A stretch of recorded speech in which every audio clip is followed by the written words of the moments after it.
good evening, and welcome to this edition of the Islandstead Football Show. I'm your host, Earl Baston. Joining me, our co-host, Maceo Dill and Garrett Punchy Dill. We are waiting Coach Kita to come on board. But, gentlemen, we've seen the conclusion of the group stages of the Dudley Eve. We now have moved into the knockout stages, which took place last night. And I guess further down the road, we'll see quarterfinals, semifinals, and finals of the Dudley Eve, as that's quickly starting to wrap up. But let's talk a little bit about the Tuesday night, the ending of the group stage of the Dudley Eve. We saw it was 2 games, and clearly we know what the struggles will be for Robin Hood. They took on Devonshire Cougars in the opening game, 5-0. And then the second match, Dandytown Hornets and North Village played to a 3-3 draw. So let's talk first about the troubles that Robin Hood are going to have this season. Sheer numbers and I guess quality.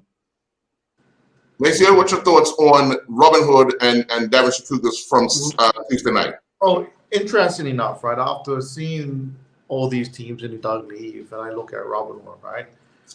What I would say first positively, what I would say of all the teams that I've seen play, they're the only one that seems to be playing with some sort of structure, that I can figure out what they're doing.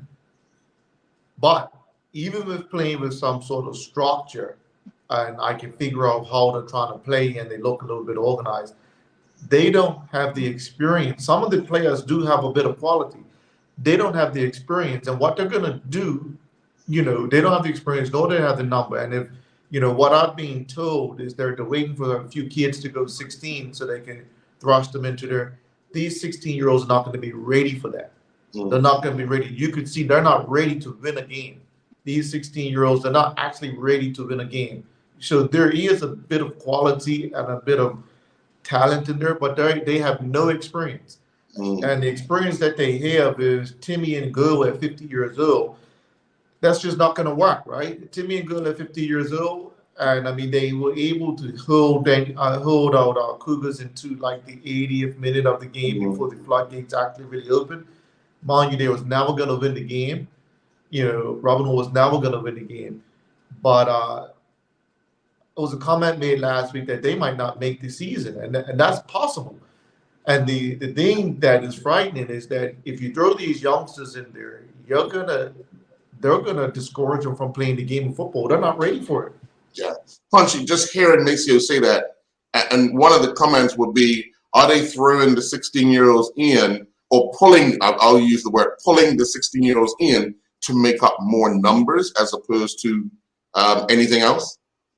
It's funny, yeah, of course, you're throwing the 16-year-olds at the deep end, and it just ain't going to work. It's not going to work. The minute, of course, they haven't won no games yet, have they? No, they haven't.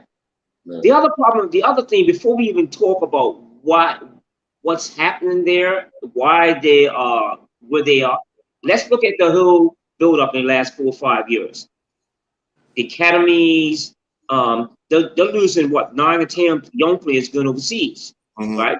Which is it's very good for the country. But what happens next in the junior program? Who's next? So what you got is this void of seniority that's missing there, because a lot of people left also. So let's say the likes of North Village, PHC. I think those are 2 that we can talk about that are losing younger players who are transitioning to another part, going on to England, whether going to Europe, the United States, right? But there's still a lot of backup there. So we're still talking about development, but still talking about what happens at clubs.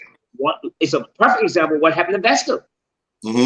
What's happened? Let's look at the country itself in terms of people, those clubs, the junior programs, the support of it, the family, the people moving out of the country more. So it's a difficult period for Robin Hood.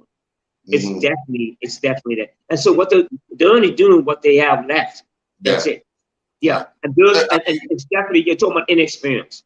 Right. It's no way that they'll, I don't think, like I think Ed Mason said, I don't think they're going to survive the season. Right. But one of the things I would say, they're not the first team to go through this. We've seen other teams go through where they lost an abundance of players, and for a season or two they struggle, especially if they're in the Premier Division. They end up going down and end up regrouping back down in the first division. But Coach Keeler, we're talking about Robin Hood's match against Devonshire Cougars and the plight that Robin Hood find themselves in right now with so many youngsters going away for either boarding school or college or university, and the struggles they will have, particularly this season. They're gonna be victims of their success, right? So they got a really good youth program. Their theater team is really good, but as you said, players are leaving before they're able to play in that senior team, and it almost ends up like how PAC is. They had some really good youngsters. They all went off to school. They came back. So, Robin Hood may be in a situation where they'll have to wait if these players don't get, other contracts. But doors are opening for players now more so than it was in the past. So, yeah, they're going to have some struggles. And that, and Robin Hood took on a lot of already established, experienced players, Bermuda experienced players, is when they had the most success, right? And then there's players there and say, okay, well, we're good. Let's move back. Let's go back to our parent clubs, or and then you have a mass exodus like that where players return to their parent clubs. Plus, the young and experienced, the young players getting opportunities overseas. Then this is the result, and it's now finding out how they want to play, finding out how they're going to be able to use this inexperienced but energetic players. So now it's dealing with players that haven't had experience, that haven't been in situations, right? Yeah. Let's flip the switch and let's look at Devonshire Cougars. They've actually they got past, as we've said, Robin Hood. They started off the season with that 4-0 win over Dendy Todd. They would play Hamilton Parish and beat them 2-0. But looking at how they're set up for the Dudley Eve, Maceo, what has impressed you the most about an outfit like Devonshire Cougars? I'm not impressed with them yet. I'm actually not impressed with what I saw. The only thing, the ability to win a game, but I'm not impressed with the way how they're playing just yet. They're not dominating. They're not dominating games or putting games away. Mind you, the other night they were without D'Amico Coddington, they were without Bijan, they were without Ronde Bascom, they were without some very senior players that if they come into the field, that they can boss games and dominate games yet. Mm-hmm. So what I saw of them the other night, outside being able to get the result, of course, they're lying against Robin Hood, which they should. I'm not yet impressed with them, and I think the coach is not yet impressed with them. The fans are not yet impressed with them either. They're not playing fluently just yet. And it was interesting. I was told D'Amico Coddington wasn't playing because those players wasn't playing because they had too many cards, but they were allowed to play the cards from last season. But they were allowed to play the same thing with D-Trey Ball at North Village. So there's a bit of confusion for me as to why they played the first 2 games of the season and then they're being called up on cards from last season. Something just not right administratively for me. System caught up with them. Well, if that's the case, right? If they played the first 2 games, are they ineligible? Correct. Are those players that played ineligible, and then is that game? We're. Yeah. I guess that'll be a hot topic on Thursday night. That's a very valid. That's a valid point, right? It's a valid point. The word talk. I mean, mind you, I don't like that cards are carried over from last season, but in the interest of the respect of the game and the rules of the game, if these are the rules, where did we go wrong with this here? And these are the things that administratively we have to do a lot better if we're going to improve our game, and that's from the club, from the BFA, from keeping track of these type of things. Sure, definitely. Now let's go to the second match on Tuesday night, and that was Dendy Town and North Village. Are you guys aware that Denny Tom's played 4 games now this year, and each game they've given up 3+ goals? Yep, very much aware. Very much so. Yeah. It's gotta be a worrying thing, mind you. That they're missing two of the regular defenders, but still, you got that's one of the first things you want to show up is the defense. Wouldn't you say, Punchy? Yeah, there's a lot of things I was like, whoa, when I saw Denny Town against North Village the other night, and I was like, whoa, how bad they were at the back. First of all, they played Judah way up at I think they played 3 at the back, so he looked out of shape. He was very uncomfortable playing the position. The problem I have with that is that we're talking about North Village anyway, but Judah and then the central defender. Make sure his name is the older guy. Sion Darrell. Oh, I just could not believe it. It was just I was like, whoa, he doesn't have pace, right? He doesn't have no pace at all. And then it's the goalkeeper, the older goalkeeper. Norfolk scored, I think 2 goals or 3 goals for set pieces. Daniel Johnson. It was quite easy. So I was kind of well, there are some problems there. There are some problems that happen. So Sion plays that. If Sion is going to play that position against Cougars, imagine what's going to happen with him playing against PHC with his speed. So you look at the deficiency on certain parts of the game, certain parts of the way they're set up. They're gonna have a problem. Now, what they do fix is the speed up front. Yeah. The ability up front. But I still think there's a lot. I was like, there's a lot that Denny Town have got to improve. Right. And against North Village, they didn't create a whole lot of chances. I just thought that how the goals were scored, it wasn't like team construction football. It was like mistakes we'll talk about that, about goalkeeping and all that. But no, they're not. I saw a lot of things that have to improve with Denny Town. Really. Sure. Coach Kita, when you would have seen or heard the score 3-3, did that score line shock you at the end of it? Well, I didn't. Funny enough, I didn't know the score until the next day. I was headed into work. My dad was in the car with me, and we was talking, and then he just randomly started talking. It's like, man, we weren't even talking football. It's like we earned our goals, and we gave them 3 goals, and then we started talking about the goalkeeper situation and different things like that. I wasn't overly surprised at the score. Of course, Denny Town's going to have a target on their back. Everyone's going to be looking to see how they can exploit any weaknesses that they have, and they will, know that the goalkeeper's going overseas. They did have some solid players at the spine of their team that moved on to other teams. But I'm sure that they will be working on that. It was good at first. I'm like they said, the 3 goals. I actually thought that we lost 3-2. Because I didn't know the last score I knew was 2-2. So it was good for me to, it was a good feeling to hear that, North Village ran and battled against a team that people probably didn't think they should have battled and done well against. But from, most of the conversations that I had, it was a game for North Village to take. But Denny Town will be aware of where they have to fix, because they do know that they will be exploited, especially by the PAC and Cougars seem to be in a good space right now. Basically, when you look at how the goals how the goals were scored, not necessarily how the game was going with Town scoring, Village scoring, Town scoring. Does coming from behind help a team like North Village, or does it hurt them? No one was winners in that game. The game was such a poor game of football, poor game of defending.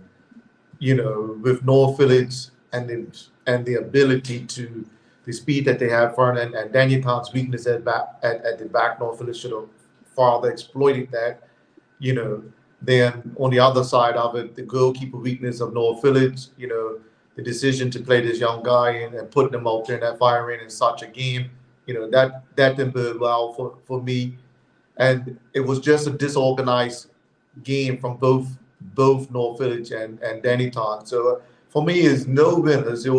Both teams will be leaving that game concerned.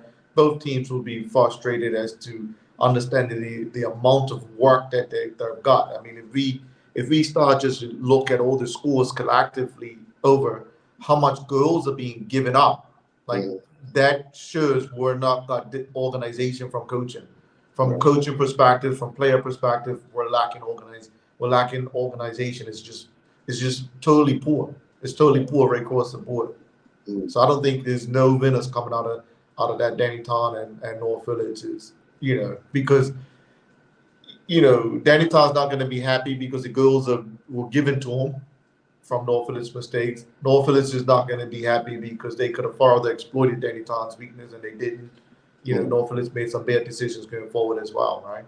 Sure. All right, well, we're going to take our first commercial break. When we come back, we'll look at the matches played last night at BAA Field. We'll be right back.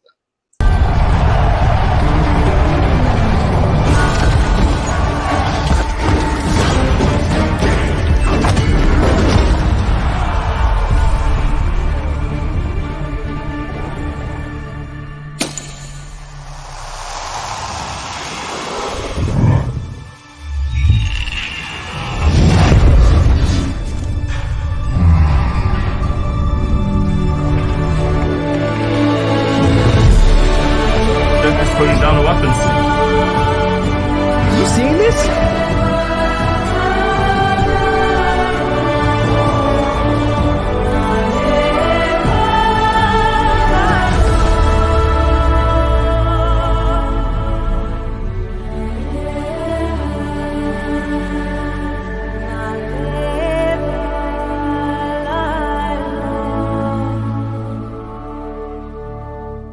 Welcome to the new bulk store, Lindo's Next Level.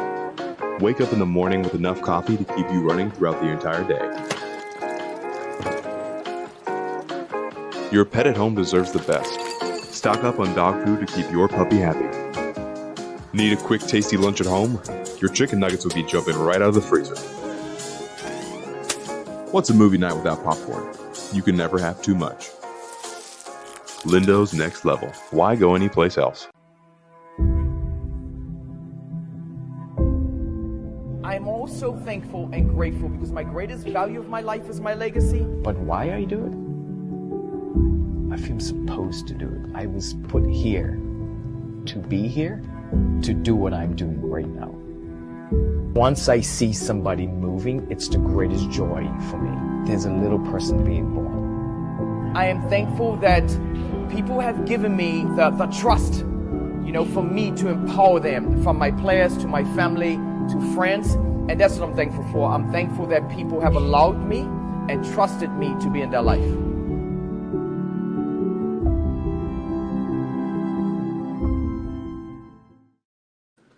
Welcome back. Well, last night, the Dundee moved into the knockout stage. Total of 13 goals were scored, 7 in the first game, 6 in the second game. Let's talk a bit about that first match. St. George's going down 4-3 to the Somerset Trojans. A back and forth game, scrappy affair at times, just a lot of I guess simple errors being made, and a lot of times when players don't take ownership of their actions on the field, I think it just becomes a spiral, a downward spiral thing for the rest of the players, because they start losing confidence in one another. So I'm not going to pass you the ball when you're in a good position because you either missed or you've done something so bad that I can't trust you anymore. And I think this early in the season it's got to be a worrying thing for kind of both teams, because I saw it as the game wore on. Guys would be staring right at a player and almost refusing to give the ball to him because they just lost confidence in him. When as a coach, Maceo, or actually Keita, as a coach, when you start seeing that, how do you address it? Not waiting till halftime, but address it in the game, because you're almost playing with like 10 or 9 players. Yeah, I mean, it's not something that's uncommon. It happens. It happens professionally, right? and it's just a matter of helping your team to your players understand that everybody's needed. You know, if your kid has got the ball and his took shots and his missed, you know, it's giving him the ball, get it back off of him. You know what I mean? It's having conversations. It's just keeping communication open. Nonverbal communication is horrible as a player, and even if you're a player on the field and you know that you're making those mistakes, and even if you look to the bench and you see the body language of the coach, it doesn't bode well for the confidence of that player. So the team needs to everyone needs to build that player up. You know, they've lost confidence. You've lost confidence in them. They've lost confidence in themselves. And so as a coach, it's important to help everyone understand that it's only going to be us that's going to have to help, because that player is on the field and you don't want to play a player down. But it's such a common thing in everywhere. You see it all the time. You know, I see it internationally with some of the best teams, especially teams that we have played against. But as a coach, it's a lot less about the technical stuff as it is about the mental stuff now, because confidence is going to be all mental. And Maceo, a team like St. George's, they haven't won a game. They're leaking goals as well. They're scoring goals, but they're also leaking goals. What would be your major concern heading into the first weekend of the season? Just that. Last year they figured out how to. They was losing games while they all go, right? And they was defensively, for the most part of it, they were solid. And now they're going on the offense, and they can't, they can't stop linking goals. But just getting back a little bit to your earlier comment is, for me, I'm gonna put a plug into. I'm having a lot of conversations about the development, our youth development, that it doesn't actually work, and this is evidence that we don't have players that we can trust. And I feel for the players, because that means we're not at a club system or a coaching system that's developed players that we can trust. So as I look around, there are really no international standard players. And I feel for Bermuda as we go to international events, because we don't have players that are developed to our international standard. So, I feel for, and that has to be a reflection on our coaches. That has to be a reflection on our club system. But for St. George's, if they don't soon get it right, we know what's going to happen. There's going to be a revolt. There's going to be players that feel that it's not working for them there, and they're going to be back to square one as to, okay, maybe one of the better players will go somewhere else. So it's going to be that cycle of stuff that's going on. So now that coaching staff down St. George's has to start to get it right as to how they organize themselves defensively to stop linking goals, so they can give attacking players the opportunity to win games. Right. Earl, I'm sorry, Earl, if I can, Maceo triggered something in me. We can't deny the fact that St. George's lost Freddie, which would be huge. Like 40 years old. But he would have been huge in organizing that defensive line. He would have been huge. He would have been a big presence. We can't deny his presence. We can't deny that Freddie saved St. George's quite a few times last season. Regardless of his age, we can't deny that Freddie Hall was a solid back third, even if just talking. So regardless, I don't disagree with you that they have to figure it out defensively, but the level that we're at in Bermuda, you can't tell me that Freddie Hall didn't serve a purpose in St. George's, leaking a lot less goals than they're leaking at this moment. Right. Yeah. Well, Punchy, looking at a team like Somerset, another team struggling at the back as well, because they're giving up a lot of goals and kind of not scoring as many as they should. But they gave up 3 last night, but managed to get 4, so they advanced through. But what does Scott Morton address first? That, because I've watched them play 3 times this year, and I've seen 3 different goalkeepers. Well, Earl, let's have a discussion about look at the scores in the 3 weeks that the games have been going on. is atrocious. Look at the amount of goals that have been scored. I'm wondering, man, when are these guys going to really have this play in terms of, listen, 1-0, 1-1. How many shots are you taking? How many shots are close? It's just like all attacking football. What is this, T20 cricket we're playing here? Or watching on football now? No, we're playing in the 100 It's like, now. We're playing in the 100 no, now. seriously, what's going on here? Now, my fear for this here is very important to recognize. Then you start writing on notes, for instance, at St. George's. I'm sorry, Keto, I'm gonna make this quite clear. Now we've got Patches, who's a defensive player, right? Who was a defensive attacking player. So we've got Carl Roberts, and I don't exactly know what's his name? What position he played. So now you're conceding almost 11 goals or 9 goals. So there's got to be something that you got to do right. Because you're talking about, you got defensive minded players, right? And saying, let's I just want to see somebody put up the shutters. Let's say no, let's and I think I didn't say the other night on Damage Iraq. Even if they didn't deserve some of the goals. I mean, it was just inexperience of the goalkeeping department. But let's say now we're winning 2-1. Let's put up the shutters. Let's work harder. I see the game just keeps playing open football. The quality of tracking players, the quality of making the right pass, make the right decision when you're under pressure. It's just unbelievable. So what's happening now is and definitely look at these scores. We're talking about almost 30 goals, 20-something goals scored in 5 games or 6 games, man. Something is not right. Now, what I am concerned about is now what we talked about this last week at the beginning of the season. Let's see if this coach is going to make a concerted effort to change the dimension of how the team is set up defensively. Right. And that's important. I just find it like, whoa, like it's just too easy. Too easy. Hey, and if we're getting analytical, St. George's, if we're saying Freddie Hall last year stopped the goal linking, then we're gonna now question the coaching. Maybe it wasn't the coaching.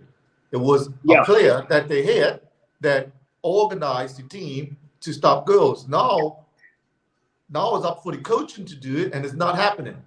So it's never good when our team's dependent on just one individual from a defensive standpoint. It's never good, you know. I'll just add one thing to that. Look at the difference when Taj Bell went to North Village. He made a huge difference of being a consistent, good goalkeeper, and they won the league. And this is my point. My point is that the coaching has to get better in organizing. So it's not so let's say the young goalkeeper North Village has in. We know that fact. We know that as a young goalkeeper where his weaknesses are. So now we need a setup to keep people out of danger areas. We need to be able to coach to keep players out of the danger areas so this goalkeeper has minimum pressure on them. And we have to set up for that. But what we're seeing is that we still want to play this expensive football, but we got this weakness, and we're not mitigating this weakness that we got. I'm okay with the weakness, but we're not mitigating the weakness because we're not organized. Now, let's talk about Somerset and Scott Morton. Scott Morton, for me, is the most defensive, organized coach in Bermuda at this time. He's still giving up goals. He's still giving up goals. And I know Scott's organization. I know how Scott prepares. I know that. But he's giving up goals at a Somerset. Again, that points to the level and the lack of quality of players that's been developed in this country. Hey, Al, can I add to that? I'm sorry to cut you off. Sure. Can I add? So if a coach sets his team up defensively, there's one coach I want to see that sets his team up in a good defensive structure. A good defensive structure. Make you hard to beat. Make sure they're hard to beat, right? And like what I didn't see, what I didn't see the other night, I'm gonna add to what you said about having an inexperienced goalkeeper. Let's say the last goal that was scored against North Village, or the goals was against any time. I don't think the senior players, they weren't set up. The wall was just atrocious. The last goal and the timing of the goal. So my point is that, well, what's going on in this country again? It's not quote unquote good. So I'm got a team that wins 1-0, but we win this game, and we win this game away from home. against Anytime 1-0, and they don't even we have a shutout. Is that a crime? Because at the top level now, that's what you're seeing. Oh, listen, but Brazil played against Ghana the other day. They won 3-0. Yes, they scored these goals. How did they do defensively? What have they corrected when they lost their work of being when they in their own country? So some things have got to change. Even the game today between Belgium and Holland. But defensively, you're not coming through those guys like that. So I'm saying, if someone would just take the reins and say, listen, this is the way we're going to set up. Let's see you beat us. We'll counterattack to you. And I saw Crossroads. I thought Crossroads have a bit of it. Northwest is too open. Dennytown is too open. I still think PAC is too open too. And that seems to be the norm now in this country. Right. Open football, everybody's attacked. It's a great game. It's 4-3. You're not going to get those chances when you play at the international level. It's no way. It's just no way. So is it coaching? Is it players? There's something that has to be addressed. I would say it's a bit of both. But let's move on to that second game. We talked a bit about Robin Hood, but let's talk a bit about Boulevard. Boulevard were able to beat Robin Hood, and we've already expressed the concerns that Robin Hood would have this season. But Boulevard advancing, they're another one leaking goals, but I think they're hoping to outscore teams. But I think they're going to run short week in and week out. There'll be some surprises for them. But looking at what Jomar has to do, Maceo, what should Jomar be addressing most right now, heading into now advanced in the Dudley Eve? So Dudley Eve and the league.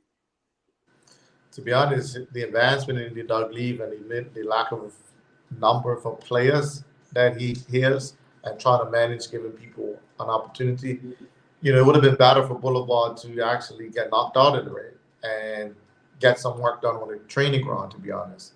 Because the more, I can't see him fixing this here. And I've said it enough times. I don't think Jamal's an organized coach. He coaches on the day. He can manipulate on the day. He doesn't set up well enough to stop it. So you see a young team like Robin Hood still get 2 goals. They still got 2 goals off him. And, I would like to see him learn a little bit of how to set his team up. And that goes for everybody, how to set his team up defensively so that he can have a platform to try to attack. And that, giving up 2 goals is a lot. Like you can't give up 2 goals against PHC or Dennytown or North Village and expect to get a victory. So moving forward for him, he has to try to organize himself better defensively. Yeah, and Punchy, for again, let's talk a little bit about that, how Robin Hood should set up against teams that have explosive forwards. I mean, should you be looking to put your more senior players at the back to try and negate some of that, or what do you do? How do you set up? Well, if you're playing against speed, you've got to set up correctly, especially if you know the quality when you win the ball. How often do you get the ball up, especially in a team like PHC?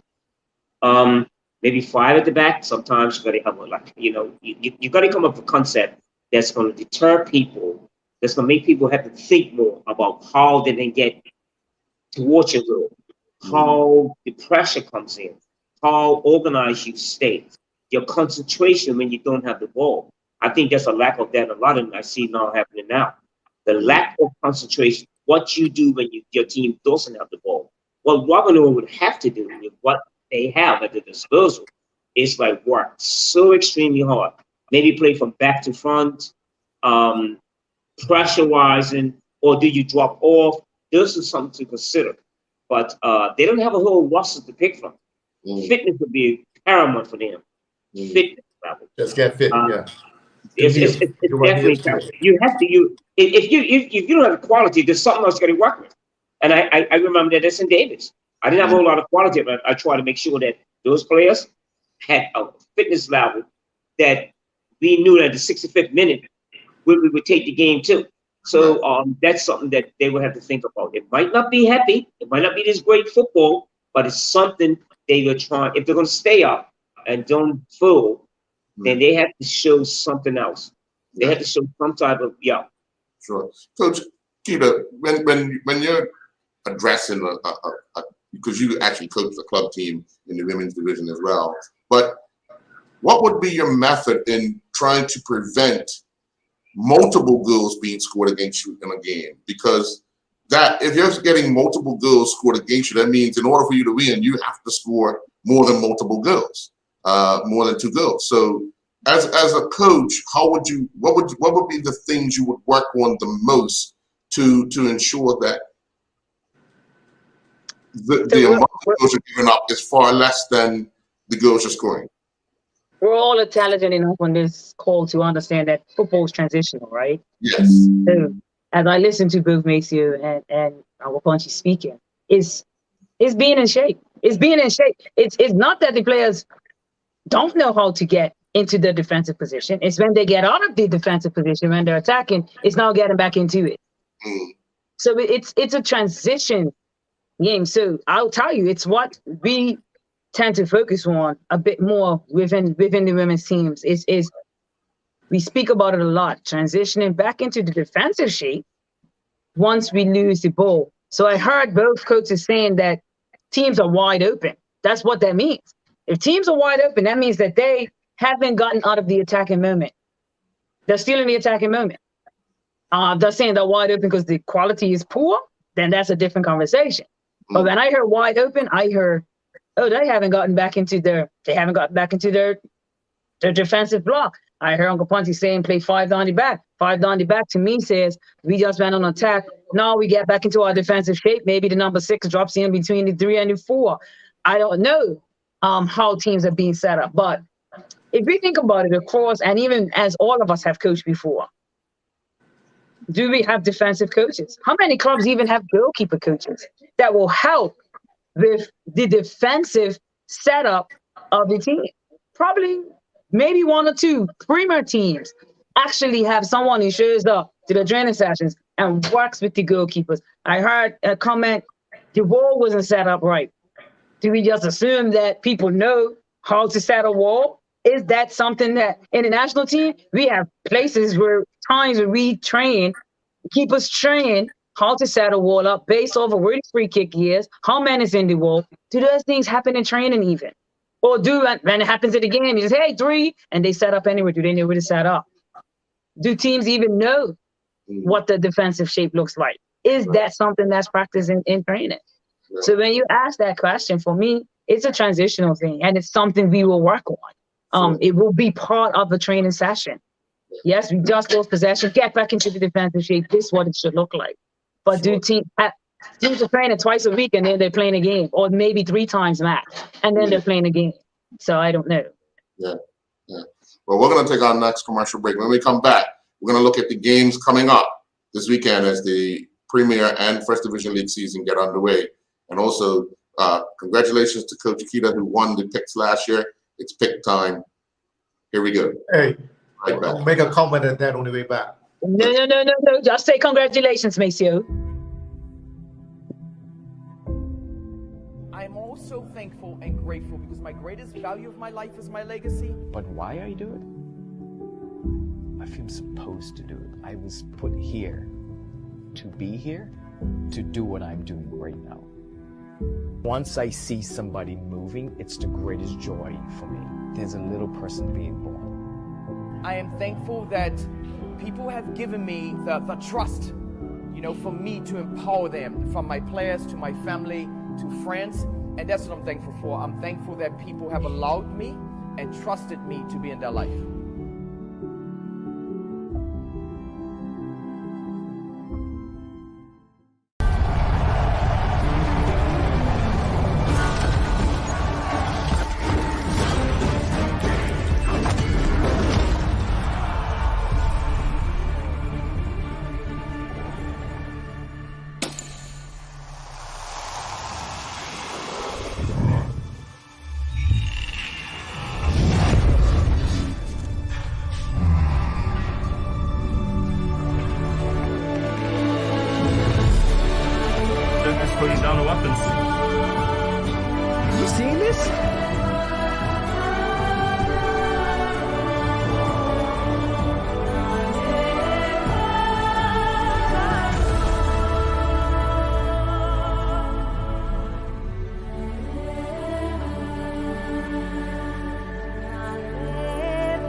Welcome to the new bulk store, Lindo's Next Level.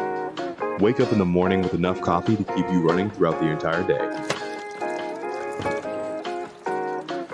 Your pet at home deserves the best. Stock up on dog food to keep your puppy happy. Need a quick, tasty lunch at home? Your chicken nuggets will be jumping right out of the freezer. What's a movie night without popcorn? You can never have too much. Lindo's Next Level. Why go anyplace else? Okay. Welcome back. Oh, if you met, I said you're waiting for this commercial break to be over because I have to make this comment. First of all, yeah, congratulations to Keita, but I'm advancing an argument amongst the football community that women are far more intelligent than men in the game, and I'm advancing an argument after watching the Euros that the women's game at that level, professional, is more entertaining than the men's game, and I'm advancing it because look at England winning the Euros under a woman coach that they couldn't win it under the man coach. The women are making far more decisions. So as it relates to, far better decisions, it relates to Keita winning last year. She probably saw the least amount of games. She's probably saw the least amount of games, but she won. Yeah. She won. So I'm going to advance in that argument about the intelligence of women at the level, at this level.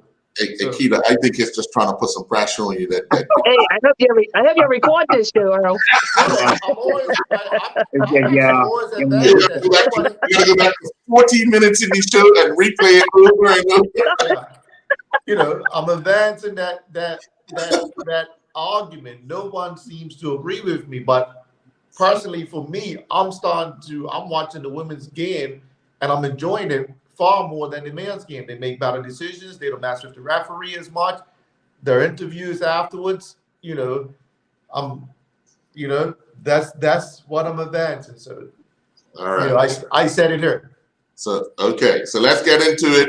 We're going to talk about the Premier Division. The season kicks off for the Premier Division on Friday night at PHC Stadium.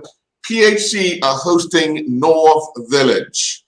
We're going to start with. We'll start with you, Punchy. Yeah. Wow. That's an opener. That's a real eye opener, isn't it? What a game that's going to be for the opening of the season, especially with them with the lights. Mm-hmm. Whoa, it's going to be such. How many years have they having that lights? What, it's 15, 20 years now? Yeah, something close to that. Yeah, I've also heard that they've having. I'm going to answer your question, but I also heard they're having a game before their Masters game. So I'm just adding to that. People come out and watch, come watch some real quick. But that's gonna be interesting. You playing in that one? That's gonna be interesting. I'm gonna predict. Earl, that's gonna be a tough one. I think with that whole atmosphere, mm-hmm. I'm almost giving the nods to PHC. It's a Friday night or Saturday night? Friday night. Oh, is Marco Warren gonna be able to play because of his beliefs? Marco is playing. Well, there you go. Make sure you answer that. Okay. Kenny's got his work on it. I saw him last year or year before last when North was playing up there last year. Mm-hmm. And I think the games ended up 3-1. The pace is what's going to have North is going to have to deal with. Mm-hmm. And quote unquote, they always say, well, like last week against Anytime, can't call this one. I'm looking for a draw in that game. Draw? I think we're going to take a draw in that game, yeah. Opening game of the season. Punch is taking a draw. Take a draw. PHC's going to get it. PHC's not giving up goals. They're scoring lots of goals. This team belongs to Marco. The guy from Crossroads. Please tell me his name. I keep forgetting his name. The guy can play. He's a good friend of Marco. Went 7 days with Marco. Yeah. Paul Simons. Paul Simons. He actually can play. I'm wondering why this guy's never been to the national team yet, because he actually can play. The guy makes good decisions. He's physical enough. And Marco likes playing with people like that. I think it's a easy and handsome victory for PHC up there. North Village has just not got organization at this time. All right. Champion coach? Yeah, it's still early lights. I think PAC is in a better space at the moment. They also have Ryan Hassel who's come back. A strong center forward. Who I always rated, not because his family, but I always rated him. So I'm gonna have to go with my head early in the, and I'm gonna have to go with PAC. Okay, I'm going to take PHC as well on court form. They're scoring goals at a regular pace each game, and North Village seem to be giving up goals at a regular pace each game. So I'm going to go with North Village. On Saturday night at VAA Field, Robin Hood take on the defending champions, Denny Town Hornets. Maceo. Denny Town, easy. Yeah. There's not even a discussion. Coach Keita? Denny Town. Okay. I think any Punchy can go against. I'm going to take Town. Punchy? Hands on.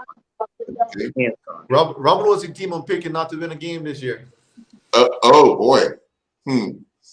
Robin Hood's your new gadget. The pageant. That's a big bell for Robin Hood. They may pull out a little something. Robin was All a right. team I'm picking not to win a game.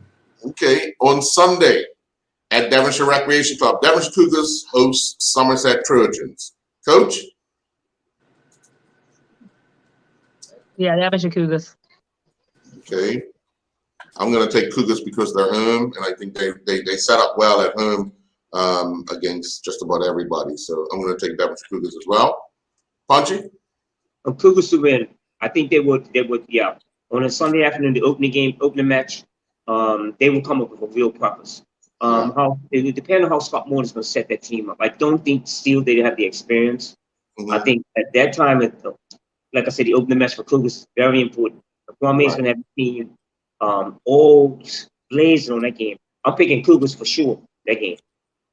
And Maceo? Yeah, for instance, Cougars, I mean, Somerset's got the most winning coach in Bermuda, right? And this is gonna tell a story about what Somerset's did or not done in developing their youth, because they got the most winning coach in Bermuda. And if the most winning coach in Bermuda can't get results of Somerset, it tells its own story. So you're taking Cougars or I'm Somerset? taking Cougars. All right. Okay. Next game at Lords, where Hamilton Parish have moved their home field to, they will take on Crossroads. I'm actually going to take Crossroads in this. I think they've responded after that first defeat against PHC. They've actually responded rather well. And I'm going to take Crossroads to edge Hamilton Parish. Punchy? I think I'm going to go with you on Crossroads. I think the turnaround that what I've seen, especially against the game of Devonshire Rec that night against Boulevard, was by accident. I think they executed the plan well. They did, and Gumbo's Gumbo's he's doing the loop one step at a time. Right. And I think with Donovan back and with Shea Bremen that link up, I think, I'm going with Crossroads on this one. Okay. Maceo? Crossroads to win. And actually, this is the most interesting game, right? This is the most interesting game. Two young coaches. Both of these coaches are getting ready to take over the North Village job. With getting Ralphie out there and Sergio out there. They will want to prove that they're ready for that North Village job. But I think Crossroads is going to meet an organized team now. They're going to meet an organized team, and they're going to have to figure out how to break that organized team down. So that's going to be the challenge for them to break that organized team down. And then the challenge for Parish is going to be, can they win games? Can they win the games that are going to be tight? So I'm picking a draw for this one, actually. Draw. Okay. Coach Keita?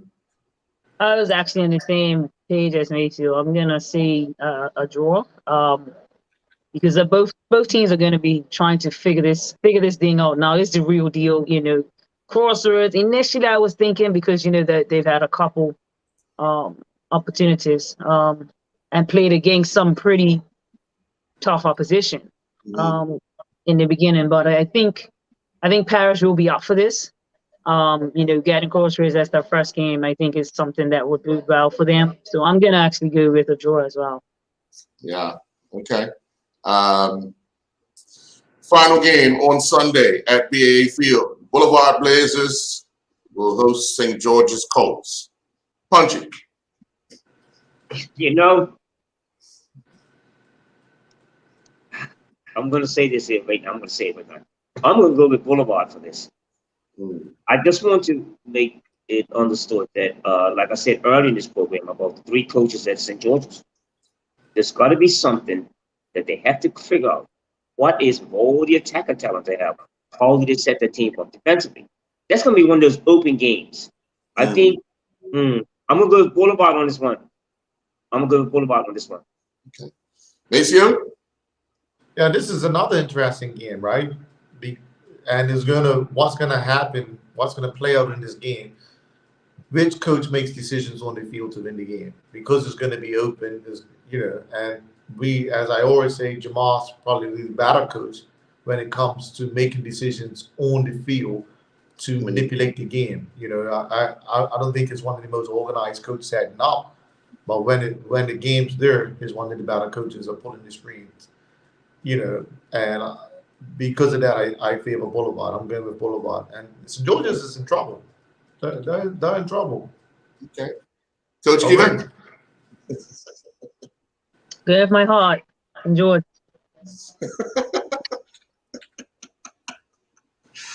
Well, I've seen both teams play.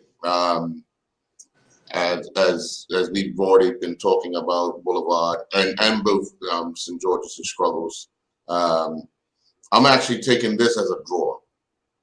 I think this would end up as a draw.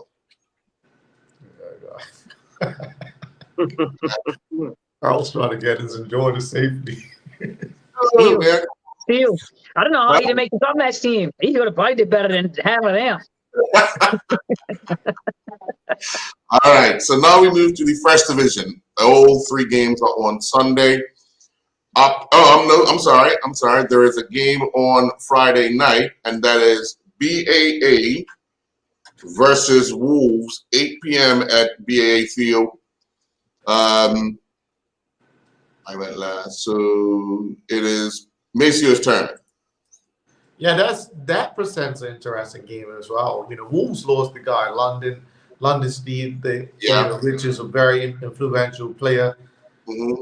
You know how I felt about Wolves. I enjoyed their football, but enjoying the football and getting results is 2 different things.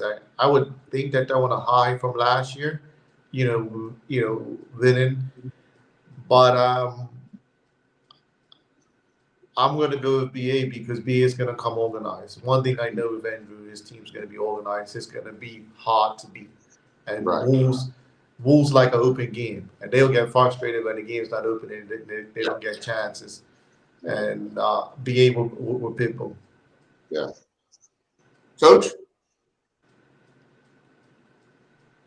Yeah, BA as well. Not sure that they have lost too many players overseas, and they will definitely be looking to build on. Didn't they almost get promoted? Yeah. So they will definitely be looking to be the one of the top dogs on this side. So definitely BA for me. Yeah, for structure's sake, I've taken BAA as well. I know Wolves have been struggling with the loss of some bigger players.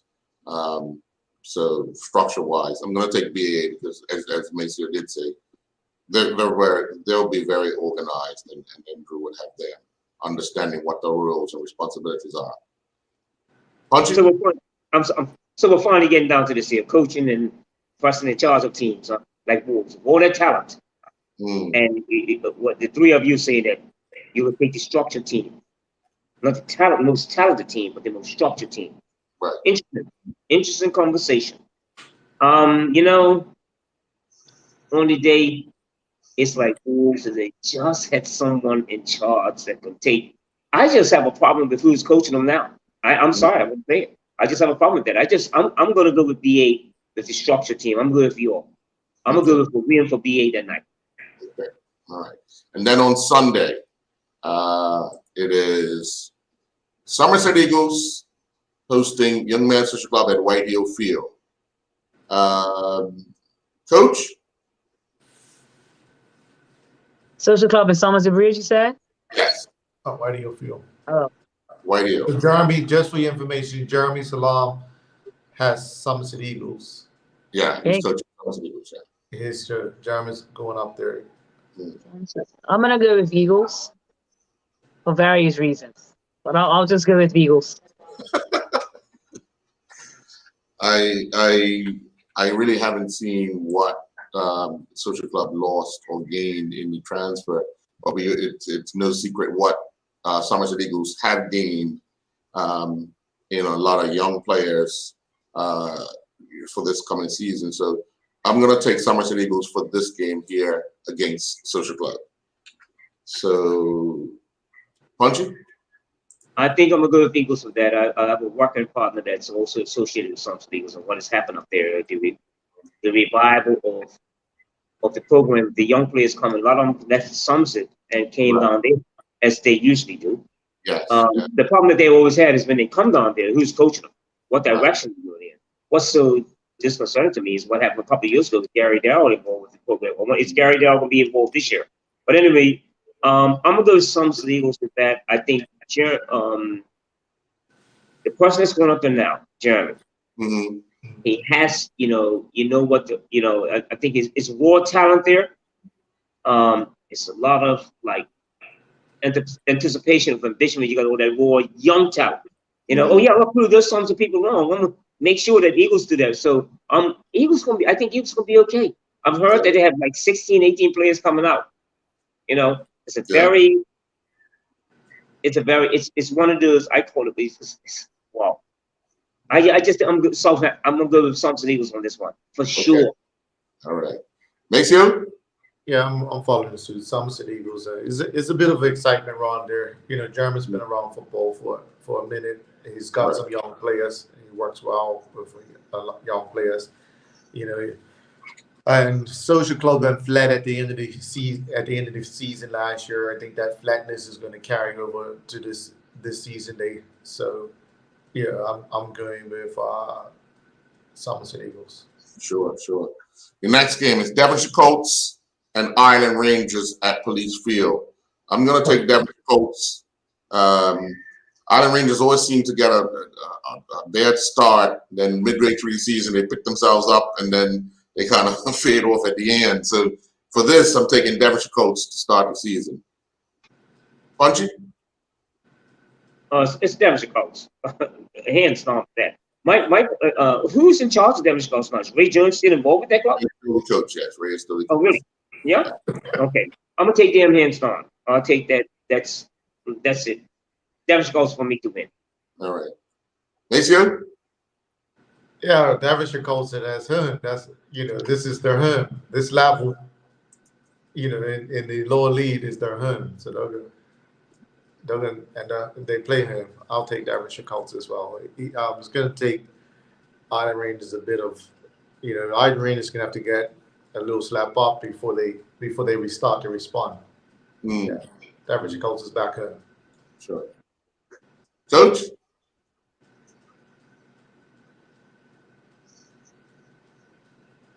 Sorry. Yeah, No that was the Colts for me. Okay. All right. And the final First Division game, St. David's are home to the Paget Lions. And Punchy, you are first. I am going with Paget. I'm going with Paget with this. I had a little chat with Antoine, and his enthusiasm is, and he's going to play when it's necessary. Right. But with all that the people that they've recruited, that's a no. That's a. If I was a betting man in Vegas, I'm putting Paget. I think there's going to be a real surprise. Paget's going to be a real surprise, and an immediate surprise to the addition of the players that they have. But they come back to them. My thing with them is, can they stay focused when things don't go well? With Antoine, just keep him calm. Sometimes he can. It's going to be interesting what he does as a coach, and that's what I love is Let's see what he has. Let's see what he really can do with Dion Starwood. Let's see what we can do with Shakir. I think Shakir's up there. I know there's a few other players that are going up there, so it's gonna be interesting what they do. But this game, Paget hands down on this one. Yeah. Paget. Now they also have Don Vickers, who is actually the coach up there, but Yeah. His mentor. yeah. So let's see how that works. Maceo? Well, last year I picked Magic not to win a game. I mean, not to win. This year I'm picking them not to lose a game. I'm going to tell you, look what Antoine's done. Antoine's brought the personality players. I talk about that all the time, coaches being afraid of personality players. Antoine's brought all the personality players at one spot. And he's going to know how to manage them. Antoine's got a proper football brain. I'm going to tell you he has a proper football brain. And I'm actually excited to see him in this type of capacity, in this type of role. Because for me, those are the type of coaches we need, in our coaching society. People that can deal with personality, people that can deal with creativity. You know why? Because Antoine's got a big personality. He's got a strong personality. So I like to see strong personalities like that in coaching positions. So it's going to be challenged. I actually don't think Paget could win it all with who they brought around. The Dion Starwood, I think they can win it all. So I'm picking Paget. I'm actually excited about Paget. I'm gonna go. Their president's been behind the scenes telling me what he's been doing recruiting, and look what he makes a big decision. He makes a big decision that brings Antoine Russell. Hopefully this season he'll be our best friend because he was not happy with us last year. Yeah, don't worry, it's okay. When he'll stop me in the street, that's all good, right? But he's made a big decision. His work behind the scenes, and that's a big decision getting Antoine Russell up there. Sure. Coach?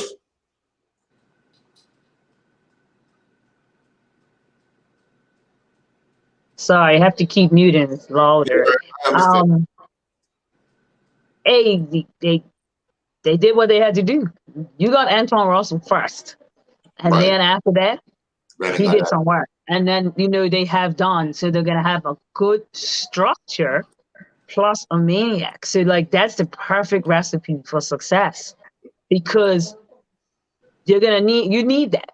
You need that in your team. I remember Herbie Bascom saying one time for cricket, he's like, we want to go and get old pretty boys. He's like, I don't. I want a boy that's going to take a 90-mile-an-hour ball without a helmet.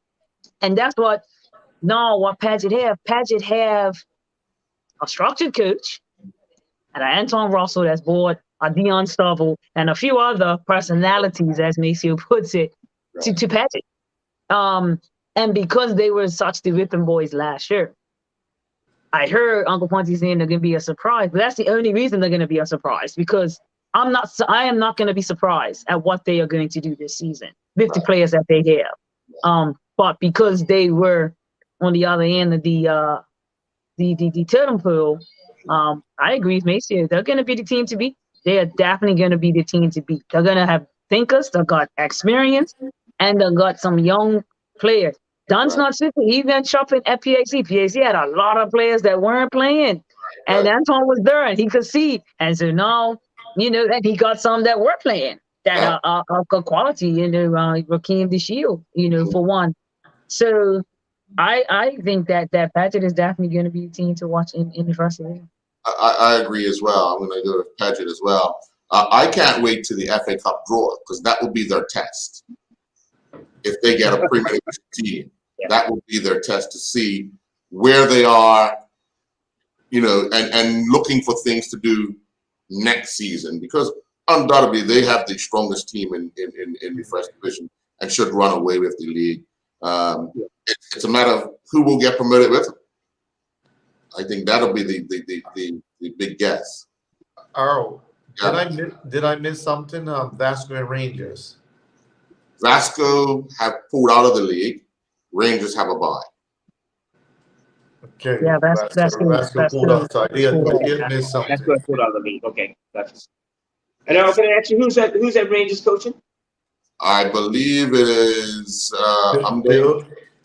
Here's the Earl Social Club coach, Michael Richardson. He was out Dandytown for a while as well with the youth program. He was out down in the youth program. He he coached half of the season or 3/4 of the season at Social Club. Right. So now his been recycled up Rangers. Oh, I see. His recycle. Okay. His resurface up Rangers. Okay. All right. Well, next week this time, all these matches will be finished. We will know what the results are, and the league season would be underway. So next week, Sunday, 6 p.m., join us here for the Islandstad Football Show. Guys, thank you very much. Have a good night.